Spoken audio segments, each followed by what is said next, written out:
the three of us shared a bed, and that's how poor we were. Believe it or not, the three of us shared a bed, and we had one room. And we used to sit in this bed every night when we were kids and dream about being successful and famous, but not from money. But those were very important days for us, and which I don't think we could have achieved anything in our lives without that time in Australia. 13 years after Robin Gibb passed away, the silence surrounding his hidden struggles is finally breaking. For more than a decade, his children chose to protect the private side of their father's life. Not to rewrite history, but to guard the truth behind a man the world thought it already knew. Time, however, has a way of bringing buried stories into the open.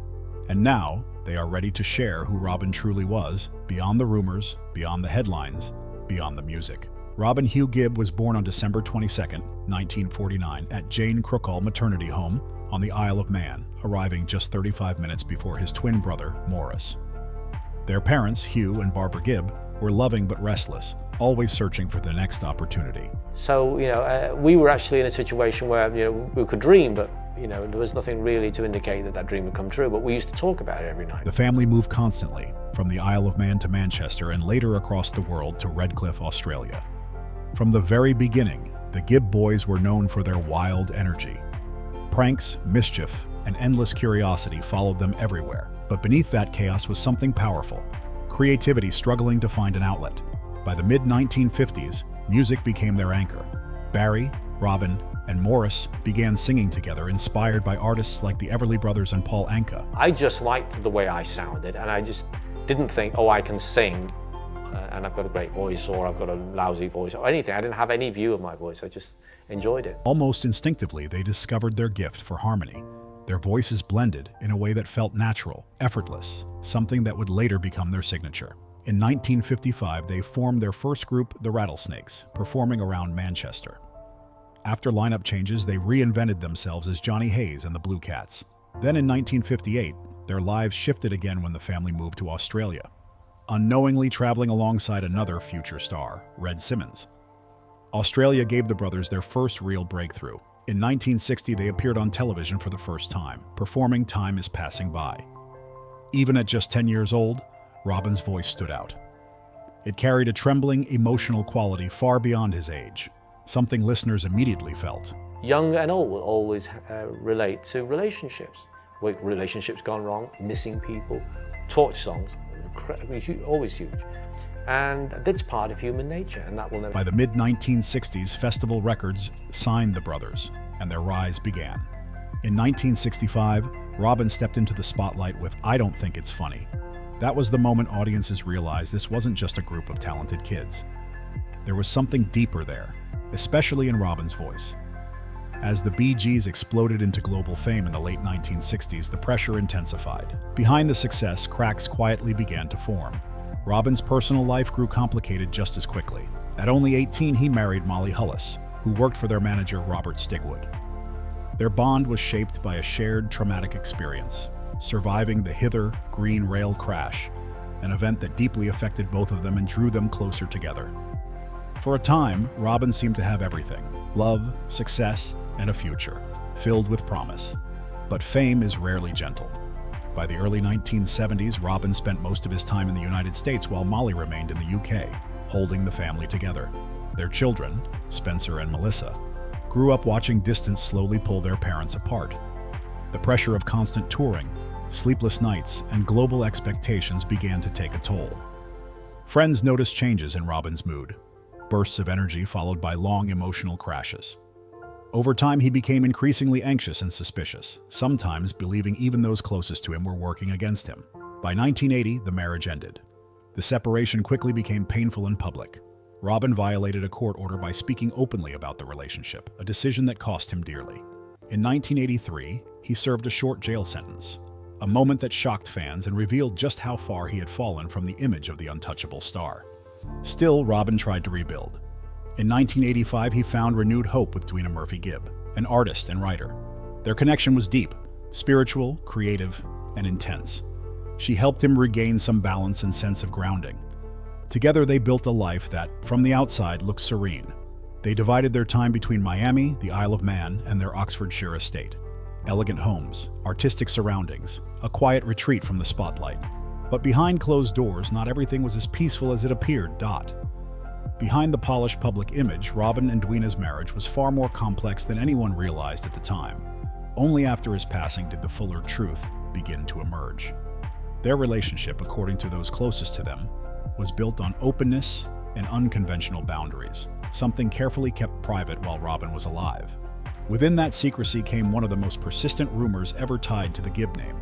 Around 2001, when Robin was in his early 50s, he reportedly began a long-term relationship with a woman named Claire Yang, who worked within the household. The relationship lasted for years, and in 2008, Claire gave birth to a daughter named Snow. To the outside world, the story looked explosive. But those closest to the family later revealed something unexpected. Edwina already knew. Not only that, she accepted the situation. In later statements, she expressed no jealousy and confirmed that both Claire and the child were treated with respect and care. Her calm response stunned many and quietly confirmed what fans had speculated about for decades. Robin's personal life did not follow traditional lines. Still, understanding did not mean peace. The situation created real strain within the family, especially as Robin tried to balance loyalty to his older children, guilt over his choices, and his lifelong desire to keep everyone united. Harmony had always been his goal, in music and in life. But this was a storm he couldn't fully control. While his personal life grew more tangled, long-standing tensions within the Bee Gees resurfaced. Robin and Barry's relationship had been complicated for years, dating back to the late 1960s. In 1967, Robin felt increasingly overshadowed as Barry took greater creative control. That frustration led to Robin briefly leaving the group in 1969. Although the brothers reunited a year later, the wounds never completely healed. To fans, the harmonies sounded flawless. Behind the scenes, however, there was an ongoing struggle over identity, recognition, and creative voice. Those unresolved conflicts became even heavier after the loss that no one was prepared for: the passing of Maurice in 2003.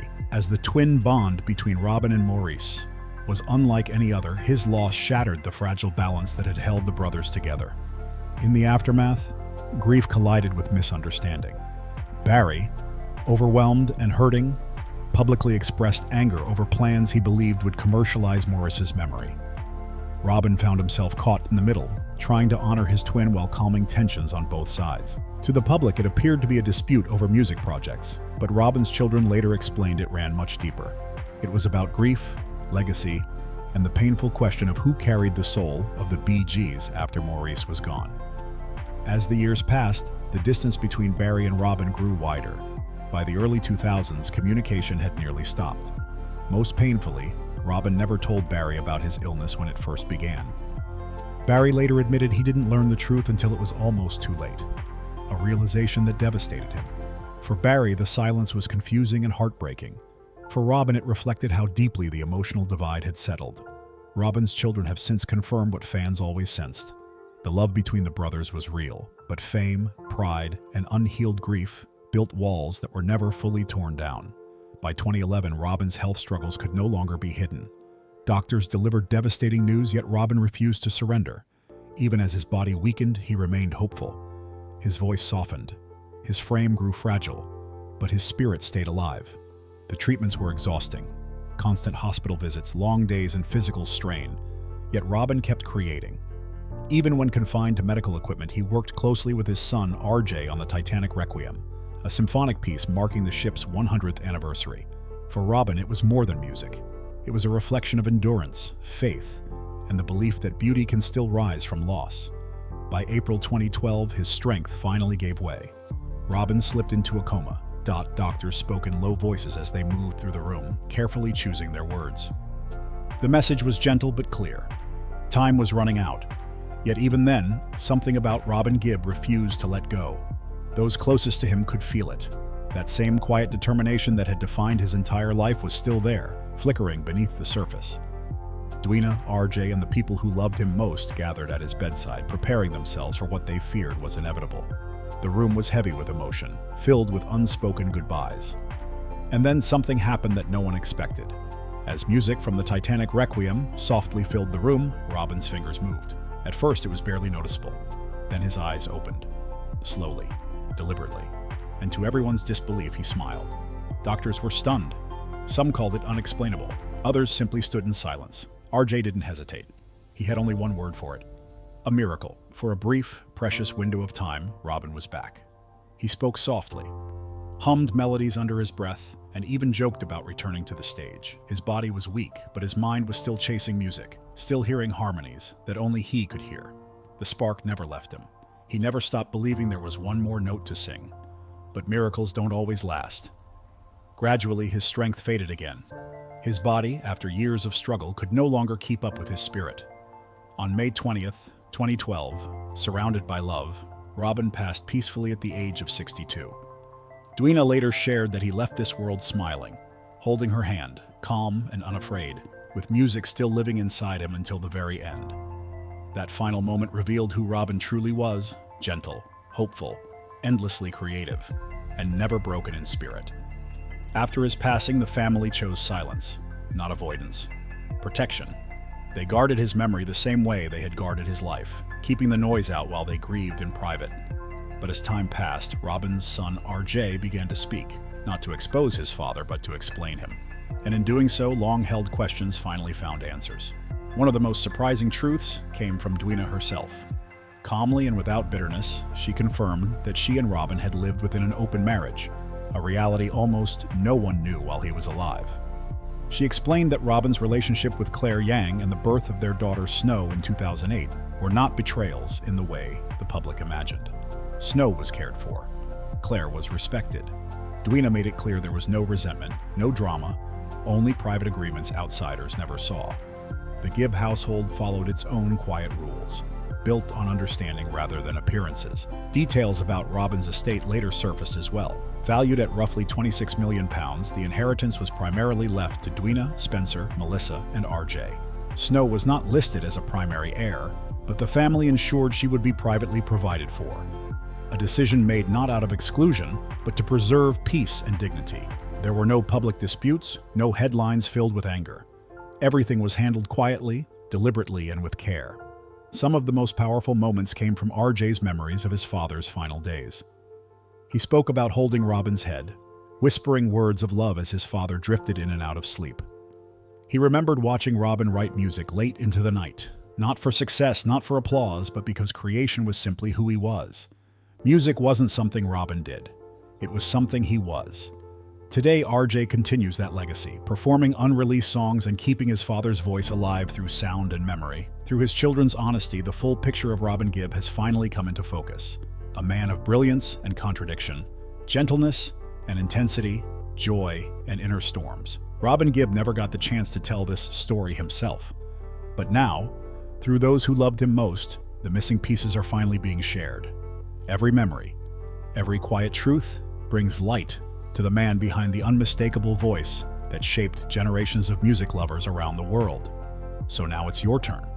Which Robin Gibb song still hits you the hardest after all these years? Drop it in the comments below. And if you enjoyed this deep dive, make sure to like, subscribe, and share. It helps more fans discover these untold stories. And you won't want to miss what's coming next.